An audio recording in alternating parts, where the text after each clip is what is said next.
A paz do nosso Senhor Jesus Cristo. Eu sou Veridiana Costa, estamos aqui hoje para mais um dia de leitura. Senhor Deus e Pai, glorificado e exaltado é o teu santo nome. Muito obrigada, Pai, por mais um dia de vida. Agradeço por sua bênção e por sua proteção. Muito obrigada, Senhor, pelos teus livramentos, Pai. Por favor, nos abençoe nesta leitura, Senhor. Que cada palavra sua, Pai, seja ensinamento em nossas mentes e em nossos corações, nos inspire e nos direcione sempre a Ti, em nome de Jesus. Lembrando que estamos lendo o Apocalipse de João, né? Hoje a gente vai ver, a partir do capítulo 7, os 144 mil povo de Deus. E depois destas coisas, vi 4 anjos que estavam sobre os 4 cantos da terra, retendo os 4 ventos da terra, para que nenhum vento soprasse sobre a terra, nem sobre o mar, nem sobre contra árvore alguma. E vi outro anjo subir do lado do sol nascente, que tinha um selo de Deus vivo, e clamou com grande voz aos 4 anjos, a quem fora dado o poder de danificar a terra e o mar, dizendo: não danifiques a terra, nem o mar, nem as árvores, até que hajamos assinalado nas suas testas os servos do nosso Deus. E ouvi o número dos assinalados, e eram 144 mil assinalados, de todas as tribos dos filhos de Israel.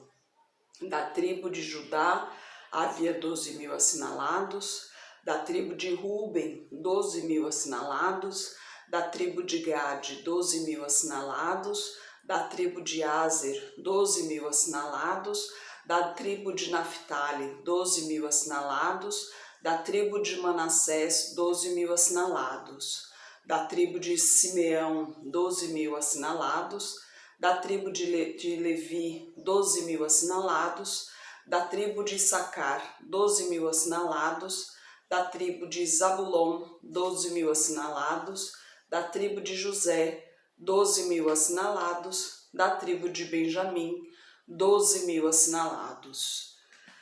Depois destas coisas, olhei e vi uma multidão, a qual ninguém podia contar, de todas as nações, tribos, povos e línguas, que estavam diante do trono e perante o Cordeiro, trajando vestes brancas e com palmas nas suas mãos, e clamavam com grande voz, dizendo: salvação ao nosso Deus que está assentado no trono e ao Cordeiro. E todos os anjos estavam ao redor do trono, dos anciãos e dos 4 animais, e prostraram-se diante do trono sobre os seus rostos e adoraram a Deus, dizendo: Amém, louvor, glória, sabedoria, ação de graças, honra, poder e força ao nosso Deus, para todo sempre. Amém. E um dos anciãos me falou, dizendo: estes que estão vestidos de vestes brancas, quem são e de onde vieram? E eu disse-lhe: Senhor, tu sabes. E ele disse-me: estes são os que vieram da grande tribulação e lavaram as suas vestes e as branquearam no sangue do Cordeiro. Por isso estão diante do trono de Deus e os servem de dia e de noite no seu templo. E aquele que está sentado sobre o trono os cobrirá com a sua sombra.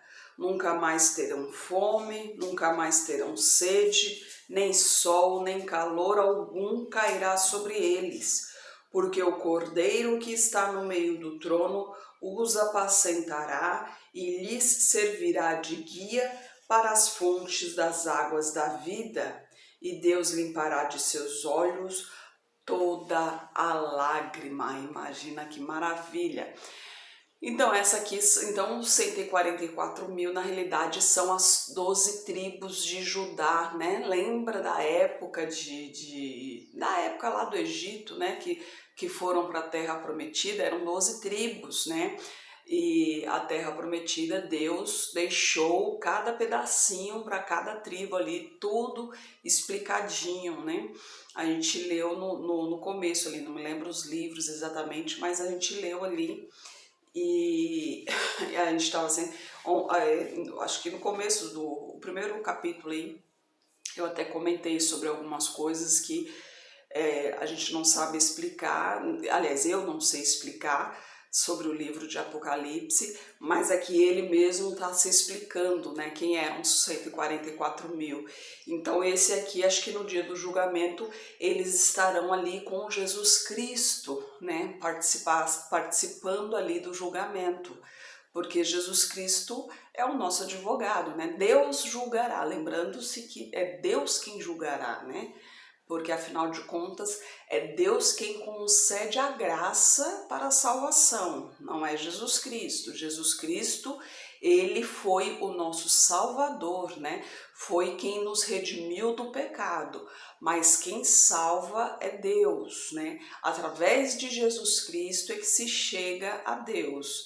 Então, no dia do julgamento, Jesus Cristo será o nosso advogado ali, mas a decisão final é de Deus ali. Ele já tem os seus escolhidos. E eu acho que os 144 mil ali, né, os povos daquelas tribos ali, estarão junto com Jesus Cristo, vamos dizer ali na nossa defesa, né? Estarão ali todos juntos no dia do julgamento, né? Agora imagine essa visão, todos ali de vestes brancas, né? Porque esse povo todos ali morreram em Jesus, né? Ou seja, morreram com Jesus Cristo em seu coração, morreram na presença de Jesus.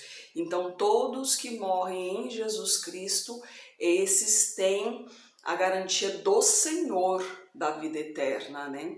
Por isso que Jesus Cristo diz: aquele que procurar salvar a sua vida, perdê-la-á, mas aquele que perder a sua vida por amor de mim, salvá-la-á. Ou seja, aquele que perder a sua vida por servir a Deus, né, por ser um seguidor de Jesus Cristo, esse estará salvando o seu espírito e viverá eternamente ao lado do Senhor, como ele mesmo diz aqui, né?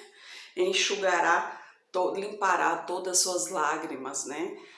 Entre aspas, porque as lágrimas que houver ali não será lágrimas de tristeza, né? Se houver lágrimas ali, serão lágrimas de alegria, porque afinal de contas, no reino do Senhor não haverá sofrer, não haverá dor, não haverá fome, não haverá miséria, né? Somente paz e tranquilidade. E o sétimo selo no capítulo 8. E havendo aberto o sétimo selo, fez silêncio no céu quase por meia hora. E viu 7 anjos que estavam diante de Deus, e foram-lhe dadas 7 trombetas.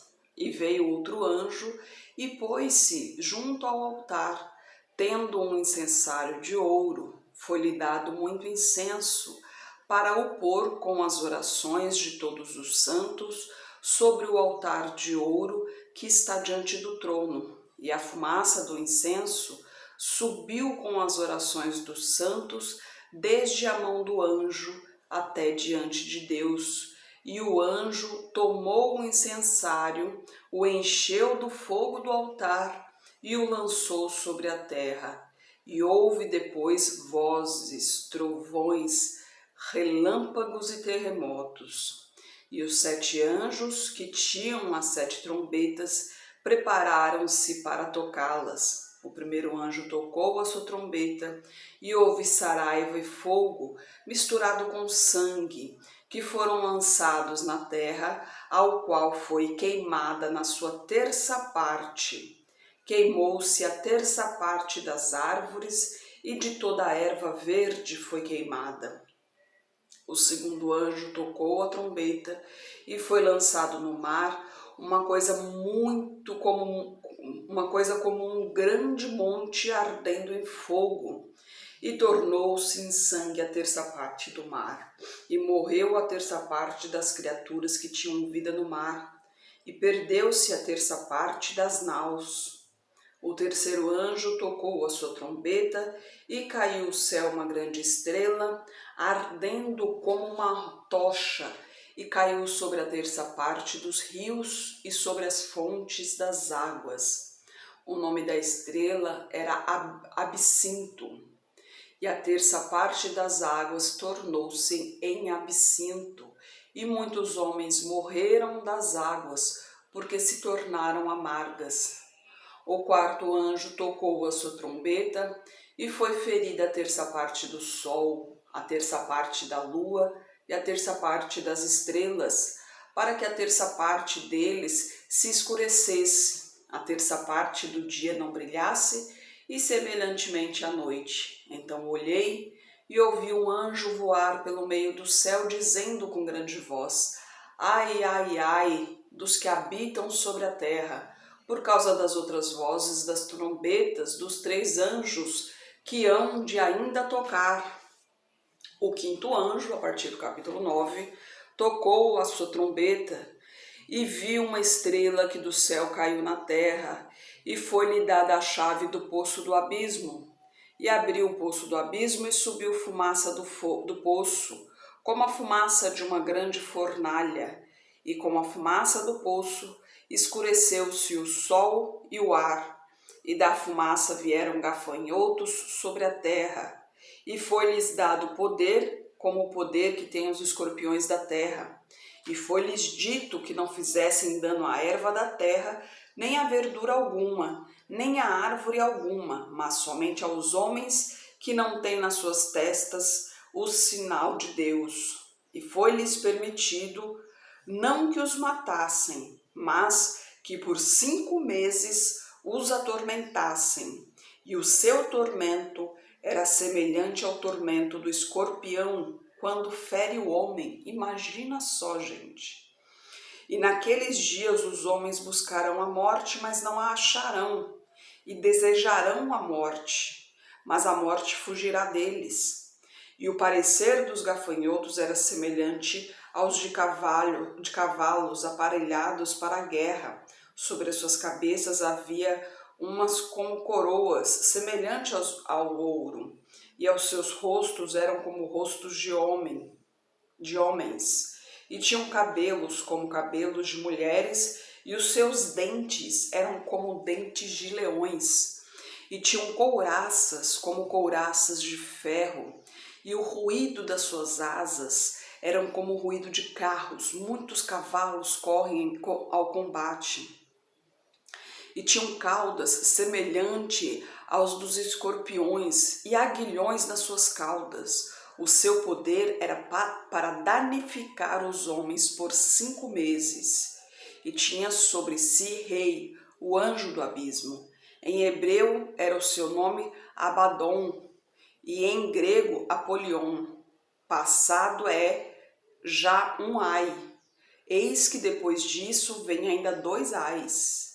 E tocou o sexto anjo a sua trombeta, e ouviu uma voz que vinha das 4 pontas do altar de ouro que estava diante de Deus, a qual dizia ao sexto anjo, que tinha a trombeta: solta os 4 anjos que estão presos junto ao grande rio Eufrates. E foram soltos os 4 anjos, que estavam preparados para a hora, dia, mês e ano, a fim de matarem a terça parte dos homens. E o número dos exércitos dos cavaleiros eram de 200 milhões, e ouviu números deles. E assim viu os cavalos nesta visão. Os que sobre eles cavalgavam tinham couraças de fogo e de jacinto e enxofre. As cabeças dos cavalos eram como cabeças de leões, e de suas bocas saíam fogo e fumaça de enxofre. Por estes 3 foi morta a terça parte dos homens, isto é, pelo fogo, pela fumaça e pelo enxofre que saíam das suas bocas. Porque o poder dos cavalos está na sua boca e nas suas caudas, porquanto as suas caudas são semelhantes a serpentes, e têm cabeças, e com elas danificam. E os outros homens, que não foram mortos por estas pragas, não se arrependeram das obras de suas mãos, para não adorarem os demônios e os ídolos de ouro, de prata, de bronze, de pedra e de madeira, que nem podem ver, nem ouvir, nem andar, e não se arrependeram dos seus homicídios, nem das suas feitiçarias, nem da sua fornicação, nem de seus furtos.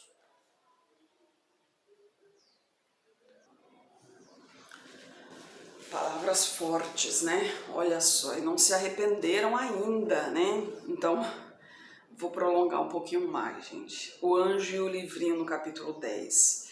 E viu um outro anjo forte que descia do céu, vestido de uma nuvem, e por cima da sua cabeça estava o arco celeste, e o seu rosto era como o sol, e os seus pés como colunas de fogo, e tinha na sua mão um livrinho aberto, e pôs o seu pé direito sobre o mar e o esquerdo sobre a terra. E clamou com grande voz, como quando ruge um leão.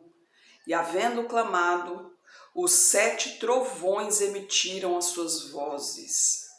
E quando os 7 trovões acabaram de emitir as suas vozes, eu ia escrever, mas ouvi uma voz do céu que me dizia: sela o que estes 7 trovões emitiram e não os escrevas.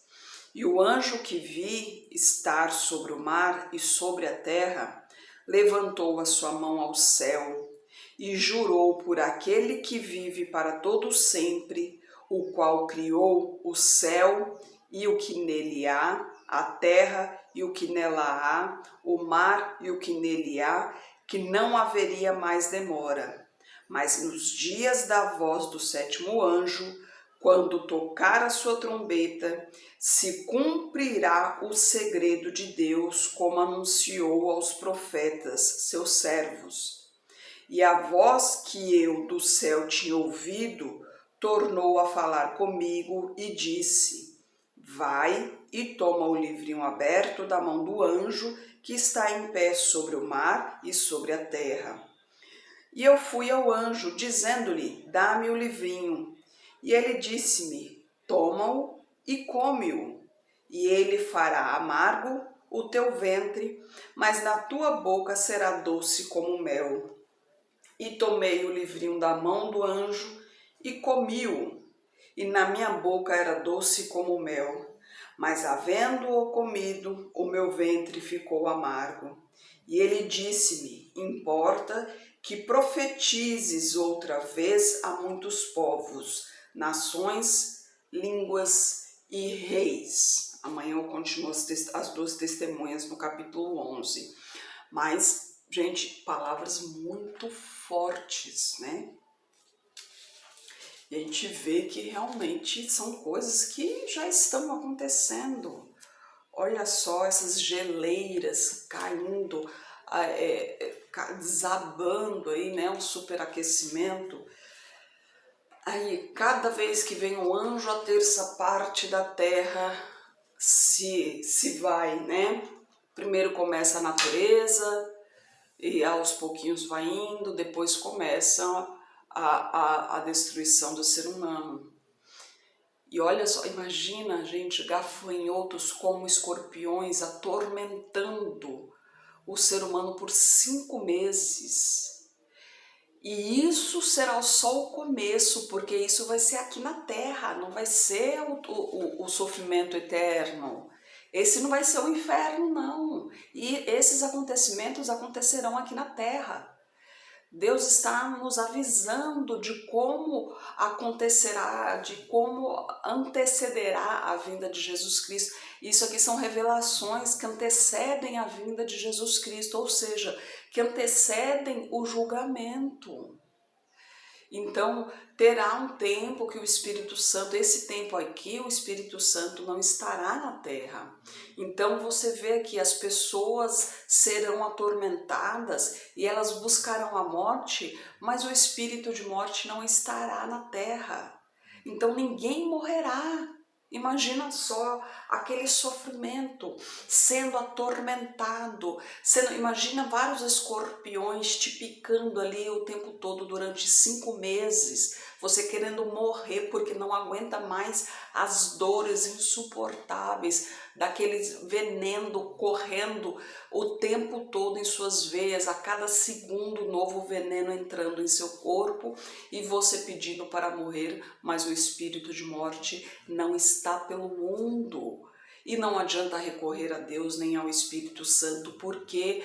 Porque ali será a aprovação. Aquela aprovação será você sozinho. O Espírito Santo foi recolhido, ele não estará mais na terra. Por isso Jesus Cristo diz: buscai-me enquanto há tempo, buscai enquanto se pode achar. Porque chegará um momento que o Espírito Santo não estará mais na terra, chegará um momento em que você clamará pelo Senhor e Ele não responderá.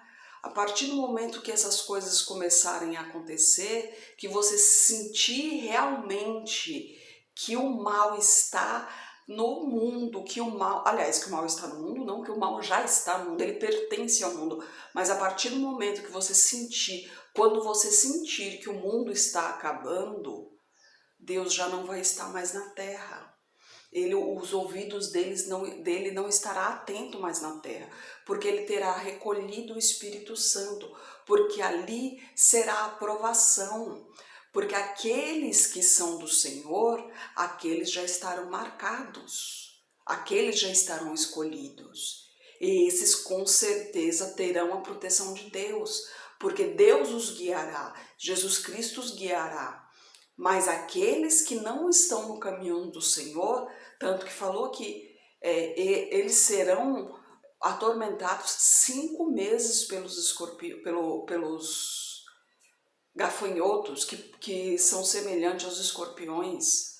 Então, com certeza não é um escorpião qualquer, com certeza é o mais venenoso, que Deus não iria mandar uma coisinha simples, porque Deus, quando se ira, meu bem, sai de perto, porque Deus, quando se ira, e aqui no caso, o demônio ele vai atentar a todos, até os filhos de Deus, até os escolhidos ele vai tentar.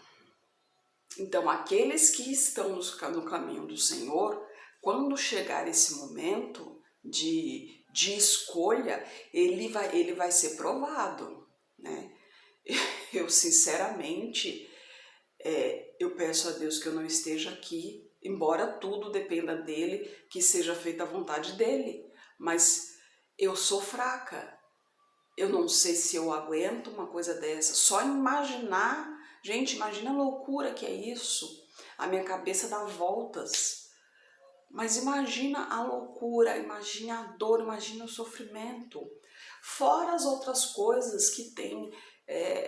E no final, isso fora já o visível ali, fora as coisas que você vai ver em volta, né? Imagina você tá olhando de repente uma bola de fogo imensa, imensa, cai do céu e destrói uma parte dos mares, né? Destrói completamente. Hoje a gente já vê como que se diz, né? O rio virar sertão, né? Então a gente já viu muitos rios, muito lugar de água e tal. Inclusive tem estudos aí dizendo que daqui a não sei quanto tempo não haverá mais água potável. E aí, olha a profecia, aliás, a profecia não, olha a revelação do Senhor aqui, as águas se tornarão amargas e por ela muitos morrerão. Então, gente, está se revelando, as revelações estão se revelando, estou sendo até redundante aqui, mas é o que está acontecendo, as profecias estão sendo realizadas e muita gente não está dando a devida atenção, muita gente não está atento às coisas que andam acontecendo à sua volta. Vamos abrir os olhos, gente, e principalmente vamos abrir os corações, porque lembre-se, as atitudes importam? Sim, importam. De você ajudar as pessoas, né? De você ajudar quem precisa e tal. Mas o importante mesmo que Deus busca com alegria, é o coração. O que Ele se importa verdadeiramente é com o que a gente tem dentro do coração. Olha o que a gente leu aqui no começo, né? Que Jesus Cristo deu a revelação para João sobre as 7 igrejas, mesmo com um trabalho muito bonito que as igrejas, algumas, né, estavam fazendo e tal, mesmo assim ele ainda viu erros ali. Então, o erro é humano, nós somos humanos. Não adianta dizer, não, eu não cometo erro, não, meu coração é limpo, não tem um pingo de sujeira, não, eu não cometo pecado. Não existe ser humano que seja assim. A própria Bíblia fala sobre isso, não existe. Todos nós somos pecadores, todos nós temos o coração impuro, entre aspas, né? Porque aqueles que são os filhos de Deus, ou seja, aqueles que seguem realmente o caminho do Senhor, esses procuram andar retamente ao Senhor, procuram purificar o coração, ou seja, se arrepende de seus erros, procura se santificar, procura sempre andar nos caminhos do Senhor, procura sempre o perdão do Senhor. Mas vigiai e orai, gente. Buscai ao Senhor enquanto é tempo, enquanto se pode achar, porque os fins dos tempos estão chegando. E quando o Espírito Santo não estiver na terra, se você está achando difícil agora viver aqui, imagine quando o Espírito Santo não estiver aqui mais. Imagine quando Deus não puder estar ali nos guiando para que caminho seguir. Imagina só. Então, busque ao Senhor. Ele quer muito que você esteja ao lado dele quando tudo isso acabar. Você pode ter certeza disso. Ele o ama, ele o ama de todo o coração e ele o quer ao lado dele. Senhor Deus e Pai, glorificado e exaltado és o teu santo nome, Pai. Eu peço a Ti, Senhor, em nome de Jesus, Pai, que o Teu Espírito percorra a terra, Senhor, abrindo os olhos das pessoas, Pai, os seus olhos espirituais, para que as pessoas vejam a sua volta, entendam o que realmente está acontecendo, Pai. Para que as pessoas possam ver essa briga entre o bem e o mal, para que elas possam ter conhecimento desses demônios imundos que anda percorrendo percorrendo a terra, que anda em volta de cada um, tentando tragar a sua vida para o inferno, Pai. E que cada um desses tenha a possibilidade de salvação, aqueles que se arrependem de seus maus caminhos, aqueles que buscam a Ti, Senhor, tenham a oportunidade de salvação, Pai. Eu peço a Ti que esteja com essa pessoa que está orando comigo, manifeste o Teu poder na vida dela, Senhor, toque onde ela mais precisa de Ti, Pai. Eu peço a Ti por toda a minha parentela, por toda a parentela de meu esposo, derrama a Tua unção sobre cada um deles, Pai, manifeste o Teu poder na vida de cada um, traga todos para o Seu caminho, Senhor. Peço a Ti pelos nossos governantes, pelas nossas autoridades, que os Teus anjos estejam guiando cada um deles de acordo com a Tua vontade, Pai. Peço a Ti pelos Teus filhos, Pai, por favor, nos fortaleça em Teu caminho, Pai. Nos conceda sabedoria, discernimento, Pai, entendimento e compreensão de Tua palavra, Senhor. Nos revele sempre a Tua vontade, Pai. Por favor, nos capacite cada vez mais para proclamarmos o Teu Evangelho, Senhor. É o que eu oro em nome de Jesus. Amém. Que Jesus Cristo esteja em seu coração e que Deus abençoe.